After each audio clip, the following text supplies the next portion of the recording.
Hi అందరికీ నమస్తే. ఈరోజు 'బ్రహ్మముడి' సీరియల్‌లో ఏం జరిగిందో తెలుసుకునే ముందు ప్లీజ్ సబ్స్క్రైబ్ మై ఛానల్. ఇక సీరియల్‌లోకి వెళ్తే దుగ్గిరాల ఫ్యామిలీ అంతా హాస్పిటల్‌లో పాపకి సర్జరీ జరుగుతుంటే వెయిట్ చేస్తూ ఉంటారు. పైగా కావ్య బిడ్డకు ఆపరేషన్ ఎలా జరుగుతుందో ఏమో అని భయపడుతూ ఉంటే రాజేమో తనకి సర్ది చెప్తూ ఉంటాడు. అంతలో రుద్రాణి రౌడీలకు ఫోన్ చేసి ఆపరేషన్ థియేటర్ నుండి పాప బయటికి రాకూడదు. వెళ్లి చంపేయండి అని చెప్పి చెప్తుంది. తరువాత రుద్రాని నర్స్‌కి కూడా ఫోన్ చేసి, నీలవేణి నర్స్‌కి ఫోన్ చేసి, "నా మనుషులు వస్తున్నారు. వాళ్ళకి పాప ఉన్న రూమ్ చూపించు" అని చెప్పి చెప్తుంది. అందుకు నర్సేమో నిరాకరిస్తుంది. కానీ రుద్రాని బ్లాక్‌మెయిల్ చేసి బెదిరిస్తుంది. చేసేది లేక ఓకే అంటుంది. కానీ నర్స్ మనసు ఒప్పుకోదనమాట. అందువల్ల తను వచ్చి రాజ్, కావ్యకి నిజం చెప్పేస్తుంది. "పాపను కాపాడుకోండి సార్" అని చెప్తుంది. పైగా "నేను చెప్పాల్సింది నేను చెప్పాను." అనగానే రాజు అసలు ఇదంతా ఎవరు చేస్తున్నారు అని చెప్పి అడుగుతాడు. ఇదంతా మినిస్టర్ గారే చేస్తున్నారు అని చెప్పి చెప్తుంది నీలవేణి నర్సు. అందుకు కావ్య ఇంత దిగజారుతాడా అని చెప్పి భయపడుతూ టెన్షన్ పడుతూ ఉంటారు. అంతలో అందరిని ఇంటికి పంపి మనం చూసుకుందాము ఇదంతా నానమ్మ, అమ్మ వాళ్ళు చూస్తే టెన్షన్ పడతారు అని చెప్పి అనుకుంటూ ఉంటారు. అని చెప్పి వాళ్ళ దగ్గరికి వెళ్ళగానే డాక్టర్ గారు ఆపరేషన్ నుంచి వచ్చేసి ఆపరేషన్ సక్సెస్ అయ్యింది అని చెప్పి చెప్తుంది.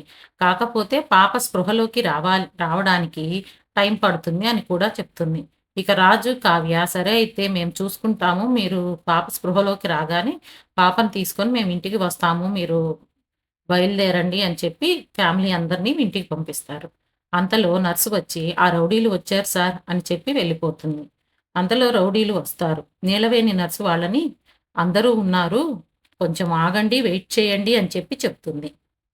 తరువాత మినిస్టర్ గారి భార్య కావ్య గురించి బాధపడుతూ, "ఎంత గొప్పదో అండి కావ్య" అని మెచ్చుకుంటూ ఉంటుంది.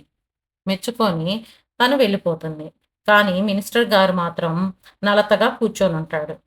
తర్వాత వెంటనే రుద్రాణి వచ్చి, "మీ ఆవిడేం చేస్తుంది? నిద్రపోతుందా?" అని చెప్పి అని అడిగి, "మీకొక గుడ్ న్యూస్ మినిస్టర్ గారు" అని చెప్పి అంటుంది.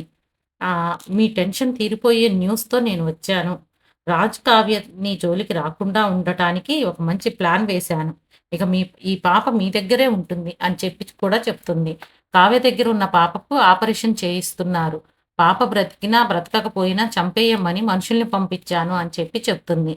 ఇక వాళ్ళ పాపని మీ మీరు ఇవ్వాల్సిన అవసరం లేదు. మీరు పాపని గురించి భయపడాల్సిన అవసరం లేదు అనగానే మినిస్టర్ గారు రుద్రాని చెంప పగలగొడతాడు. "నోరు తెరిస్తే చంపేస్తా. నా పాపనే చంపేయాలనే ఆలోచన నీకెలా వచ్చింది? నీ మనుషులకు ఫోన్ చెయి. నా బిడ్డను తాకినా గాని ఒప్పుకోను" అని చెప్పి అనగానే, "వాళ్ళు ఫోన్స్ స్విచ్ ఆఫ్‌లో ఉంటాయి సార్. నేనిప్పుడు ఫోన్ చెయ్యలేను" అని చెప్పి అనగానే మరలా చెంప పగలగొడతాడు. "ఎలా అయినా నా బిడ్డను కాపాడుకోవాలి. కావ్యరాజ్‌కి నేను ఫోన్ చేసి చెప్పినా వాళ్ళు నా మాట నమ్మరు" అని చెప్పి తనే పరిగెట్టి వెళ్ళిపోతాడు.